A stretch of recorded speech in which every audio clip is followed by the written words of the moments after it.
దేవుడి యొక్క వాక్యముల నుంచి అనేక సత్యాలు మనం తెలుసుకుంటున్నాం దేవునికి బిడ్డలారా. కాబట్టి మీరందరూ చాలా జాగ్రత్తగా సావధానంగా దేవుడి యొక్క వాక్యాన్ని వినవలసిందిగా ప్రభు పేట మనవి చేస్తూ ఉన్నా. ఎందుకంటే ప్రస్తుత కాలంలో ఒక విశ్వాసిని మనిషిగా బ్రతికింప చేయడానికి, మనిషి యొక్క విలువను తెలుసుకొని జీవింప చేయడానికి ఎంతగానో ఉపకరించేటువంటిది ఏమిటంటే దేవుని వాక్యం మాత్రమే. ఈ రోజులో గొప్ప గొప్ప చేసిన ప్రసంగాల ద్వారా కూడా ప్రజల్లో మార్పు రావటం లేదు. అనేక మంది గొప్ప గొప్ప తత్వవేత్తలు కానివ్వండి, శాస్త్రవేత్తలు కానివ్వండి, విద్యావేత్తలు కానివ్వండి, గొప్ప గొప్ప ఉపన్యాసకులు ఉపసించినంత మాత్రాన వారి ఉపదేశం ద్వారా కూడా వినలేని గొప్ప అంశాలు విన్నా కూడా, ఎంత విన్నా కూడా ఈ రోజు ప్రజల మధ్యలో మాత్రం మార్పు రావటం లేదు. కారణం ఏంటంటే దానికి అంత శక్తి లేదు. అసలు ఒక మనిషి జీవితానికి మార్పుని తీసుకొచ్చేటువంటిది ఏమైనా ఉంది అంటే అది దేవుని వాక్యం మాత్రమే. జాగ్రత్త వినాలి. దేవుని వాక్యమును విని దానిని అంగీకరించుట వలన మన జీవితంలో ఎంతో మేలు కలుగుతుందని దేవుడు తన వాక్యముఖంగా మనకి ఈ రోజున హెచ్చరిక పూర్వకంగా తెలియజేస్తూ ఉన్నాడు. బిడ్డలారా, మరి ఒక సందర్భాన్ని నేను చూపిస్తూ ముందుకు వెళ్తాను. మార్కు రాసిన సువార్త 4వ అధ్యాయం మార్క్ చాప్టర్ 4 అందులో నుంచి మనం ఒక సందర్భాన్ని ఈ రోజున అర్థం చేసుకుంటూ ముందుకు వెళ్దాం.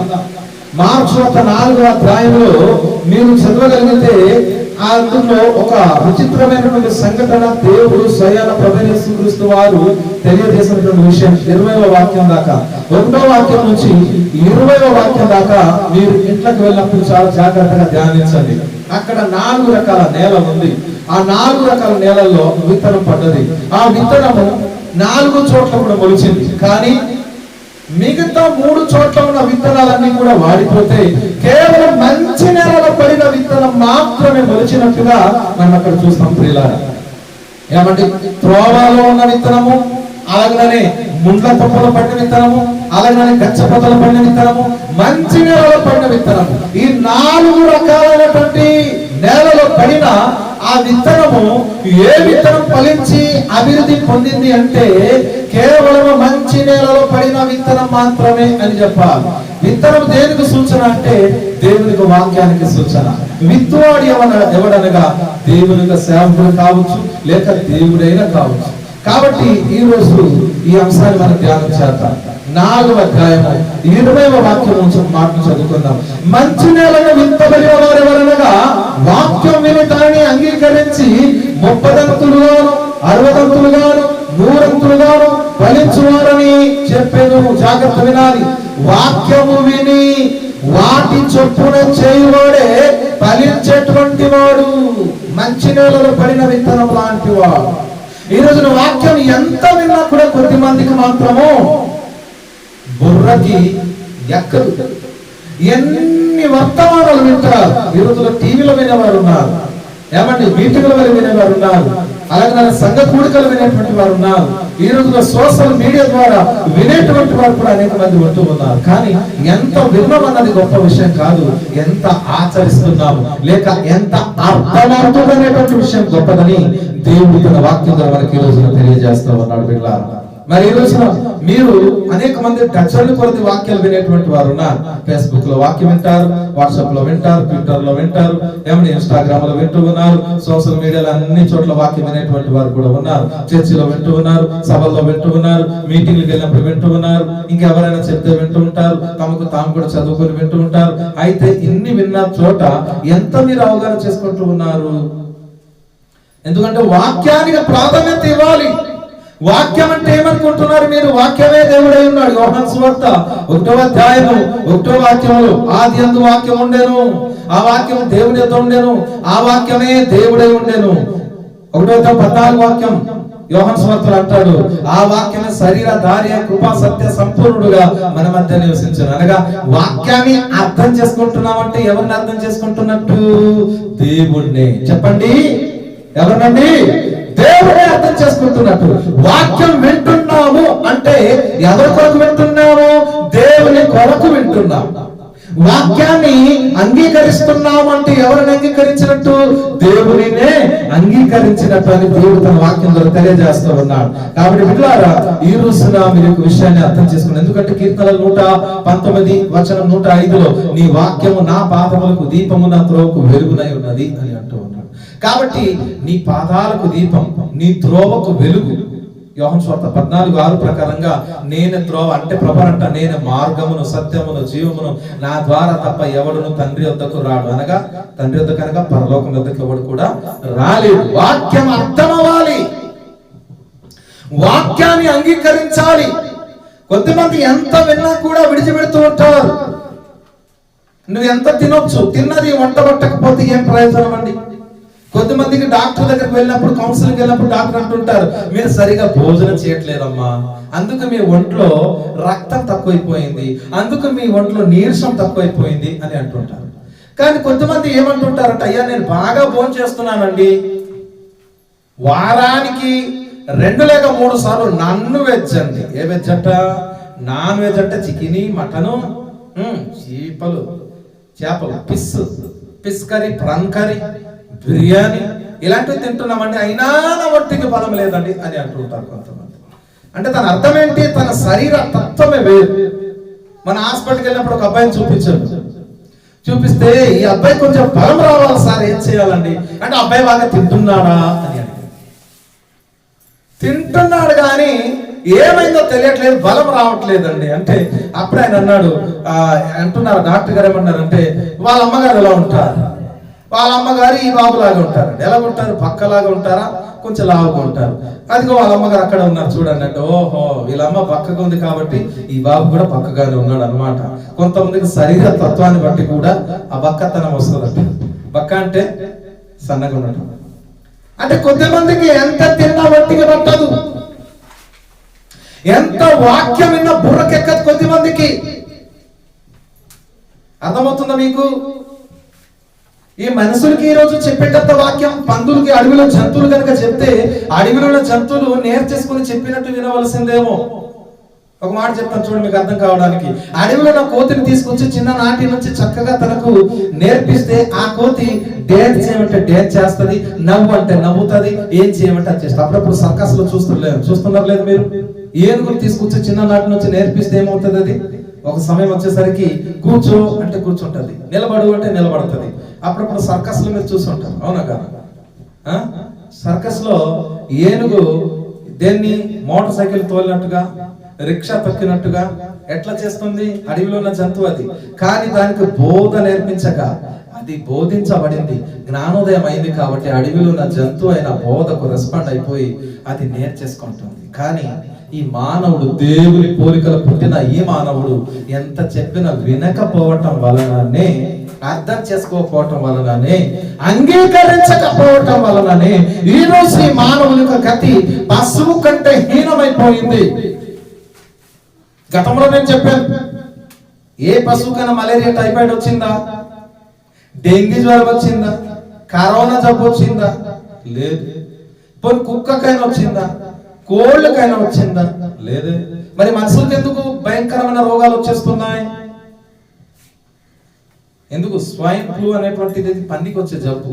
పందిలు బాగున్నాయి, మనుషులకు వచ్చేసింది. బ్లడ్ ఫ్లూ అంటే కోళ్ళకు వచ్చేటువంటి రోగం. కోళ్ళకు రాలేదు, మనుషులకు వచ్చేసింది. ఎందుకు వస్తున్నాయి మనుషులకు అంటే, దేవుని వాక్యానికి మనుషులు రెస్పాండింగ్ లేదు, వినరు, విన్నట్టుగా జీవించరు. కాబట్టి కొన్నిసార్లు తప్పదు, దేవుడు కొంతమందికి అలాంటి శిక్ష వేస్తూ ఉంటాడు. అందుకని మనం ఏం చేయాలి? వాక్యాన్ని అంగీకరించాలి, వినాలి, విన్నట్టుగా ఆచరించాలి. సాధారణంగా డాక్టర్ దగ్గరికి వెళ్ళినప్పుడు డాక్టర్ గారు ఎలా మందులు వాడమంటే అలాగే వాడతారు. డాక్టర్ గారు ఈ మందులు అయిపోయిన తర్వాత మరొకసారి మీరు రావాలని చెప్పినప్పుడు ఖచ్చితంగా మరొకసారి వెళతాం. డాక్టర్ గారు ఒక డేట్ ఇస్తాడు, ఆ డేట్ ప్రకారం మనం వెళ్ళవలసిందే, అవునా కదా? మరి అలాంటప్పుడు దేవుడు నీకు కొన్ని సందర్భాల్లో కొన్ని పనులు చెప్పినప్పుడు నువ్వెందుకు దేవుని సన్నిధికి రాలేకపోతున్నావు? ఉపవాస ప్రార్థనలు గడపనంటే గడపరు, సువార్త పదండి అంటే రారు, ఏమంటే దేవుని కొరకు నిలబడనంటే నిలబడరు, దేవుని సన్నిధికి రండి అంటే రారు. ఎందుకు రారు మీరు? మరి దేవుడు ఎట్లా దీవించాలి? మీకు దేవుని దీవెనలు ఎట్లా వస్తాయి మీకు చెప్పండి. ఓకేనండి? కొద్దిమంది ఉదయం వస్తే మళ్ళీ రాత్రి కూడికకి రా, ఉదయం కూటానికి వస్తే రాత్రి కూటానికి రా. మీరు పనిలోకి వెళ్ళేటువంటి వారు ఉన్నారు కదా, మీరు ఆ పాదరతో ఫుల్ పేమెంట్ తీసుకోగలరా? చెప్పండి, కూలికి వెళ్ళేటువంటి వారు ఉన్నారు. ఒక పూట వెళ్ళి మరో పూట మానేస్తే మీకు ఫుల్ ఆధారపడి ఫుల్ పేమెంట్ ఇస్తారా? ఇవ్వరు. మరి ఈరోజు దేవుని సన్నిధిలో ఇంకా కొంతమంది ఎలాగ బాగా తెలివితేటలు ఉపయోగిస్తారు. ఒక్క రోజు ఆధార్ వేసుకొని వారం రోజులు పేమెంట్ తీసుకుందామంటే కుదరదు. అవునా? కాబట్టి ఈరోజు మీరు అర్థం చేసుకోండి, ఒక్క రోజు దేవుని సన్నిధికి వచ్చి వారం అంతా ఆశీర్వాదం కొట్టేద్దామంటే దేవుడికి ఆశీర్వాదం ఇచ్చేటువంటి వాడు కాడు. నీ క్రియలకు తగినట్టుగా ఆయన ప్రతిఫలాన్ని ఇచ్చేటువంటి వాడై ఉన్నాడు. ప్రకటన గ్రంథం 22వ అధ్యాయం 12వ వాక్యంలో చెప్తూ ఉన్నాడు, ఇదిగో నేను త్వరగా వచ్చుచున్నాను, వాని వాని క్రియల చొప్పున ప్రతి వానికి ఇచ్చుటకు నేను సిద్ధపరిచిన జీతము నా యొద్ద ఉన్నది. రోమపత్రిక 2వ అధ్యాయం 6-7 వాక్యాలు కూడా చెప్తాడు. ఆయన నరులకు వాళ్ళ క్రియలకు తగిన ఫలాన్ని ఇచ్చువాడై ఉన్నాడు. మీరేం చేస్తారో దానికి తగిన ఫలితాన్ని దేవుడు మీకు ఇస్తాడు. కాబట్టి మీరు చేయాల్సినటువంటి పని ఏమిటంటే అంగీకరించాలి. దేవుడు ఏదైనా చెప్పారంటే దాన్ని ఖచ్చితంగా మనము అంగీకరించేటువంటి వ్యక్తులమై ఉండాలని దేవుని వాక్యంలో మనం చూస్తూ ఉన్నాం. వాక్యం విని అంగీకరించిన వాడు 30 వంతులుగా 60 వంతులుగా 100 వంతులుగా దీవించబడతాడు. విని అంగీకరింపని వాడు దీవెనలు పొందలేడు. ఇది గుర్తుపెట్టుకోండి. ఓకే, తెస్సలోనికీయులకు రాసినటువంటి మొదటి పత్రిక 2వ అధ్యాయం 13వ వాక్యం చదువుకుందాం. First Thessalonians chapter 2 verse 13. చూడండి ఏం రాయబడింది. ప్రథమ తెస్స 2వ అధ్యాయంలో చూడండి ఏం చెప్పబడిందండి. ఒకసారి చదవండి, బైబిల్ గ్రంథం అందరూ తెరవండి, అందరూ చదవండి. తెస్సలోనికీయులకు రాసిన మొదటి పత్రిక 2వ అధ్యాయం 13వ వాక్యం చదువుదాం. ఏం చెప్పబడిందో చూడండి ఒకసారి. ఈ హేతు చేత మీరు దేవుని గూర్చిన వర్తమాన వాక్యము మా వలన అంగీకరించినప్పుడు మనుష్యుల వాక్యమని ఎంచగా అది నిజముగా, ఏమండి, నిజముగా ఉన్నట్టు దేవుని వాక్యమని దానిని అంగీకరించవలసిన వారై ఉండాలి. దేవునికి స్తోత్రం. మేము ఏదైతే దేవుని వాక్యాన్ని మీకు ప్రకటన చేస్తూ ఉన్నామో, ఏ వాక్య సందేశాల తీర్చి మీకు తెలియజేస్తూ ఉన్నామో, దానిని ఏదో ఒక మనుషుడు వచ్చి చెప్పాడు కదా, ఈ మనుషుడు చెప్పిన మాటలు నాకెందుకులే అని నువ్వు అనుకోకుండా నువ్వేం చేయాలట? దేవుని వాక్యమని, ఉన్నది ఉన్నట్టుగా దేవుని వాక్యమని చెప్పి మీరు ఈ యొక్క వాక్యాన్ని విని అంగీకరించేటువంటి వారై ఉండాలి. ఉన్నది ఉన్నట్టుగా దేవుని వాక్యాన్ని మీరు స్వీకరించేటువంటి వారై ఉండాలి అని దేవుడు తన వాక్యంలో మనకి ఈ రోజున హెచ్చరిక పూర్వకంగా తెలియజేస్తా ఉన్నాం. చాలా జాగ్రత్తగా వినాలి. వాక్యం మేము మీకు స్వార్థ ప్రకటన చేశాం. అందరు వినాలి. దేవుని వాక్యాన్ని మీకు బోధ చేస్తూ ఉన్నాం. మీరు వింటున్నారు. ఎలా వింటున్నారు? ఇది హరికథ బుర్రకథ కాదు, లేకపోతే కాకమ్మ కథ కాదు, లేకపోతే కల్పన కథలు అసలు కాదు, సినిమా స్టోరీలు కాదు, లేదా పురాణాలు ఉన్నటువంటి కథలు కాదు. జీవానికి సంబంధించిన జీవవాక్యాలు ఇవి విన్న తర్వాత అంగీకరించాలి మీరు. ఓకేనండి, అంగీకరించాలి. అంగీకరించుట ద్వారా మీ జీవితంలో ఎంతో మేలు మీరు పొందుకుంటారు. అర్థమవుతుందా? కాబట్టి ఇక్కడ ప్రభు తన వాక్యంలో మనకేం తెలియజేస్తున్నాడు చూడండి. ఈ రోజున ఈ సత్యాలు అనేక మందికి తెలియదు కాబట్టి వారి జీవితాల్లో అనేక మంది అనేక రకాలుగా పాడైపోతున్నారు. చూడండి, ఫిలిప్పీయులకు రాసిన పత్రిక 4వ అధ్యాయము అందులో నుంచి ఒక వాక్యాన్ని చదువుకుందాం. ప్రతి ఒక్కరు తెరవని దేవుని వాక్యాన్ని చూడండి. ఫిలిప్పీ పత్రిక 4వ అధ్యాయం. నిజంగా ఈ మాటలు కనుక మీకు అర్థమైతే మీరు ఎంతో భక్తితో విధేయతతో వినయంగా బ్రతకగలుగుతారు. కాబట్టి ఫిలిప్పీ పత్రిక 4వ అధ్యాయము 9వ వాక్యం. ఫిలిప్పీయులకు chapter 4 verse 9. ఫిలిప్పీ పత్రిక 4వ అధ్యాయం చూడండి ఏమని రాయబడింది. మరియు మీరు నా వలన ఏమి నేర్చుకుని అంగీకరించితిరో అంటున్నాడు. నా వలన అంటే సంఘ సేవకుడు సంఘ సభ్యులతో మాట్లాడుతున్నటువంటి మాటలు. మీరు నా వలన ఏవైతే విన్నారో, విన్న తర్వాత వేటినైతే అంగీకరించారో అవి మీరు ఏం చేయాలట? ఆచరించాలి. హలో, వినండి అందరు. ఏం విన్నారు? ఏం చెప్పాను నేను మీకు? అర్థమవుతుందా? నేను మీతో ఏం చెప్పాను, మీరు ఏం నేర్చుకున్నారు? జాగ్రత్త వినాలి. నేను మీకు ఏవైతే నేర్పించానో నేర్చుకున్న ప్రతి దానిని మీరు అంగీకరించాలి. విన్న దాన్ని అంగీకరించాలి, అంగీకరించిన దాన్ని ఆచరణలోకి పెట్టాలని దేవుడు తన వాక్యంలో మనకు తెలియజేస్తుంది. ఏవైతే విన్నారో అంటున్నారు. చూడండి మళ్ళీ 9వ వాక్యంలో ఏమన్నారండి? అట్టి వాటిని చేయుడి అన్నారు. నా యందు ఉన్నట్టుగా ఏవి వింటిరో ఏవి చూచితిరో అట్టి వాటిని చేయుడి, అప్పుడు సమాధానకర్తయగు దేవుడు మీకు తోడై ఉండును. నా మీద గట్టిగా చప్పట్లు కొట్టి ప్రభువుని మహిమపరచండి. హల్లెలూయా. ఏమంటాడండి? నమ్మితే. ఎప్పుడు ఇక్కడ అంటున్న అట్టి వాటిని చేయుడి అన్నాడు.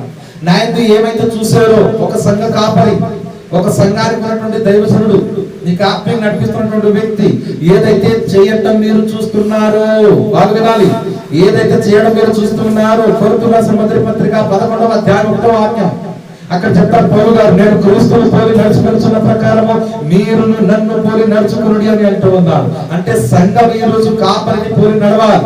అప్పుడు ఏమవుతుందంటే సంఘము పరిపక్వతలకు రాగలుగుతుంది. కానీ ఈరోజు సంఘ కాపరి ఎటువైపు నడిపిస్తే అటు నడవక మరోవైపు నడిచేటువంటి వారు ఉన్నారు. కాబట్టి అటువంటి వారి జీవితంలో సమాధానం అనేటువంటిది రాదని. అవును, ఇది నిజం. చూడండి వాక్యంలో పౌలు గారు ఏం చెప్పారు? కొరింథీయులకు రాసిన మొదటి పత్రిక 11వ అధ్యాయం 11వ అధ్యాయం 1వ వాక్యంలో మనం చూస్తే అక్కడ రాయబడింది ప్రియులారా. ఏం రాయబడిందో తెలుసా? క్రీస్తుని నేను పోలి నడుచుకుంటున్న ప్రకారం మీరు నన్ను పోలి నడవండి. ఈ రోజున మీరు కూడా అర్థం చేసుకోవాలి. దైవజనుడు ఎలాగైతే జీవిస్తూ ఉన్నాడో, దేవుని కొరకు ఎలా పాటలు పడుతూ ఉన్నాడో, దేవుని సన్నిధి కొరకు ఎంతగా తాపత్రయపడుతున్నాడో, దేవుని సేవలో ఎలా ముందు అడుగులు వేసుకుంటూ వెళ్తూ ఉన్నాడో, ఈ రోజు నేను కూడా, మేము కూడా కుటుంబ పరంగా, సంఘ పరంగా అందరము కలిగి అలాగే జీవిద్దాము అనేటువంటి ఆలోచనతో మీరు ఉన్నారు. చూడండి ఎంత విచిత్రమైనటువంటి మాట. ఫిలిప్పీయులకు రాసిన పత్రిక 3వ అధ్యాయం 17వ వాక్యంలో చదివితే అక్కడ మరొక మాట అన్నాడు. ఏమన్నాడు చూడండి, చదువుదామని. సహోదరులారా, మీరు నన్ను పోలి నడుచుకొనుడి, మేము మీకు మాదిరి అయి ఉన్న ప్రకారము నడుచుకున్న వారిని గురిపెట్టి చూడుడి అని అంటూ ఉన్నాం. జాగ్రత్త వినాలి. పౌలు గారు పదే పదే మాట ఎందుకు అన్నారు? సంఘానికి తెలియజేస్తున్నాడంటే మీరు నన్ను పోలి నడుచుకుని అన్నాడు. ఎందుకు నడుచుకోమన్నాడు? నేను క్రీస్తును పోలి నడుచుచున్నాను.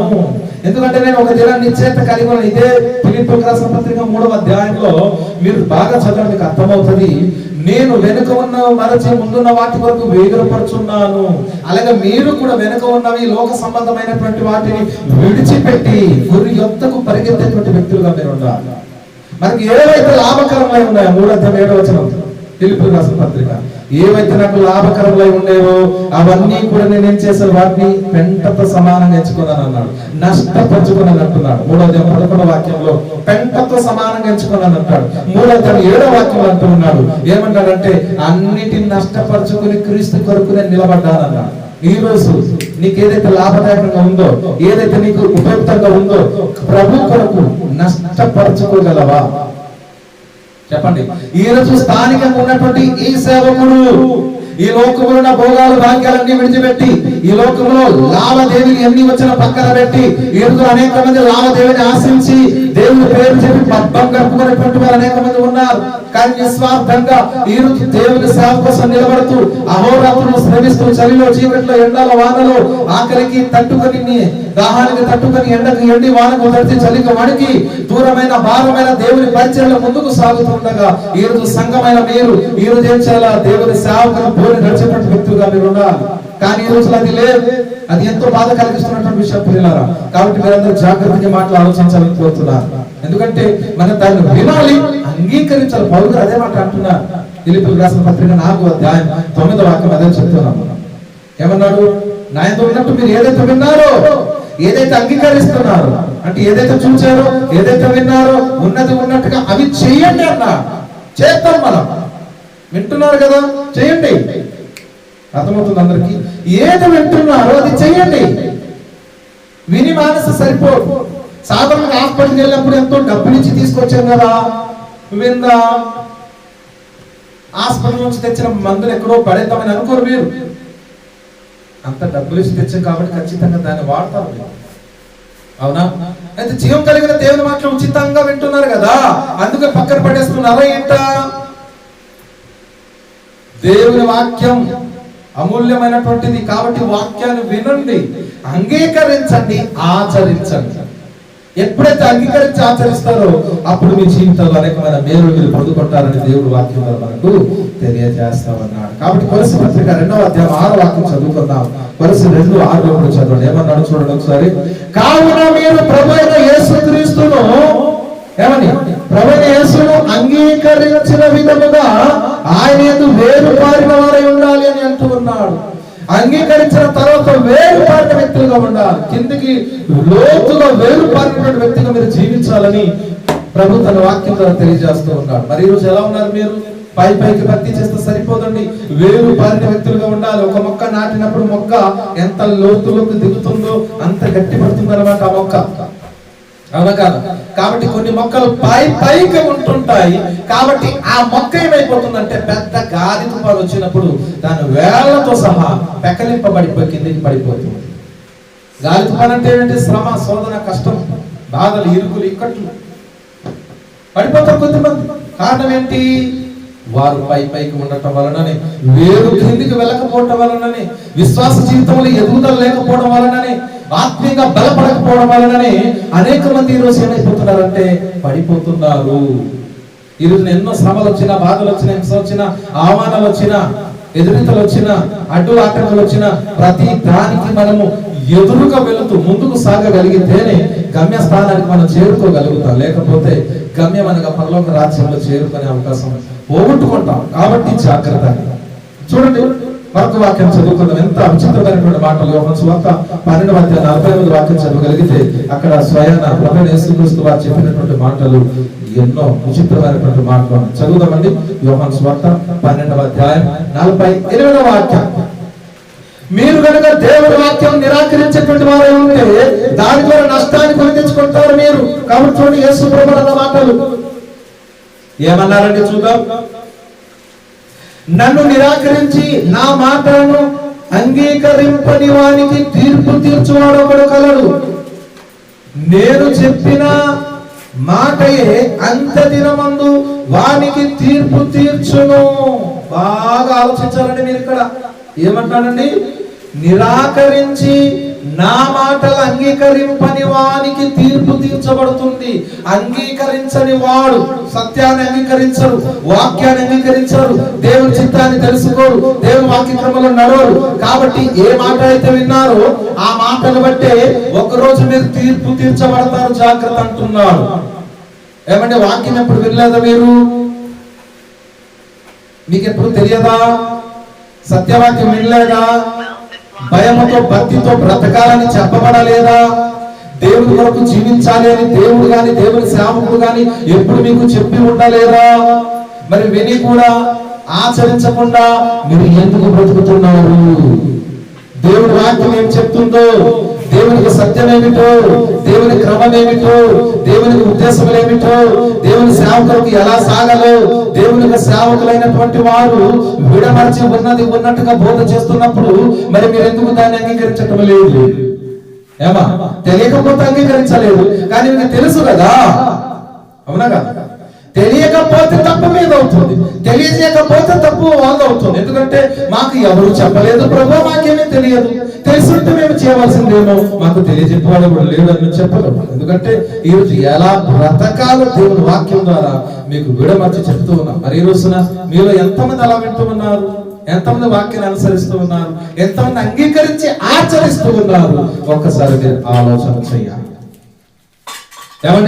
కాబట్టి అంత్య దినమున నేను చెప్పిన వాక్యమే మీకు తీర్పు తీరుస్తుందని అంటున్నాడు ప్రభువా. ఏమండి, ఎంత సమస్యలు ఉన్నా, ఎంత ఇరుకులు ఇబ్బందులు ఉన్నా కూడా మనం దేవుని కొరకు నిలబడాలి. తెస్సలోనికీయులకు రాసిన మొదటి పత్రిక 1వ అధ్యాయం 6వ వాక్యంలో ఆ ప్రజలట ఎంత ఉపద్రవంలో ఉన్నా కూడా వారు దేవుని వాక్యాన్ని విన్నట్టుగా అంగీకరించారట. అర్థమవుతుంది మీకు? కొరింథీయులకు రాసిన 2వ పత్రిక 8వ అధ్యాయం 1, 2, 3, 4 వాక్యాలు మీరు చదవండి. అక్కడ చెప్పబడుతుంది ఏమిటో తెలుసా? ఆ ప్రజలట బహు శ్రమలలో ఉన్నప్పుడు, పరీక్షింపబడుతున్నప్పుడు కూడా దేవుని వాక్యం పాటించడం మాత్రం వెనకంజ వేయలేదు. హలో వినండి బాగా. ఈ రోజు నువ్వైతే సింపుల్ గా వదిలేస్తావు, వినాలి, చాలా ఈజీగా మానేస్తారేమో. కానీ ఆ ప్రజలు ఎంత కష్టంలో ఉన్నా కూడా వాక్యం పాటించే విషయాలు మాత్రము వెనకడలేదండి. చూడండి ఆ మాట చదువుకుందాం ఒకసారి. కొరింథీయులకు రాసిన 2వ పత్రిక పౌలు గారు చెప్తారు మాట. ఎవరి కోసం? మాసిదోనియ సంఘ సభ్యుల కొరకు చెప్తున్నారు. సహోదరులారా, మాసిదోనియ సంఘములకు ఏమండి, సంఘస్థులకు ఏమంటున్నారు? మాసిదోనియ సంఘస్థులకు అనుగ్రహింపబడి ఉన్న దేవుని కృపను గురించి మీకు తెలియజేస్తున్నాను. ఎలాగనగా వారు బహుశ్రమల వలన పరీక్షింపబడక అత్యధికంగా సంతోషించిరి, మరియు వారు నిరుపేదలైనను వారి దాతృత్వం బహుగా విస్తరించను అని అంటూ ఉన్నాడు. వారు నిరుపేదలుగా ఉన్నప్పటికీ దాతృత్వంతో వాళ్ళు ముందుకిచ్చారు, దేవుని సేవ కోసం ఇచ్చారండి. బహుశ్రమల్లో ఉన్నారు వాళ్ళు, కానీ దేవుడి వాక్యం చెప్పిందే చేశారు. మీరైతే చిన్న సంకటం వస్తే ఎక్కడికో పారిపోతారు, మానేస్తారు. ఎవరికైనా ఎందుకు రాలేదు? ఎక్కడికి వస్తామంటే నా కాలు ఆచిపోయింది, ఇక్కడ నుంచి చర్చికి రావడానికి కష్టమని నడుచుకుని అంటారు. ఇంకా కొంతమందికి దేవుడికి ఇవ్వాల్సింది ఎందుకు ఇవ్వలేదంటే, ఎక్కడండి బాబు ఈ నెల హాస్పిటల్కి వెళ్ళిపోయాం మేము, దొరికిన డబ్బులంతా హాస్పిటల్ ఖర్చు అయిపోయిందంట. వినండి,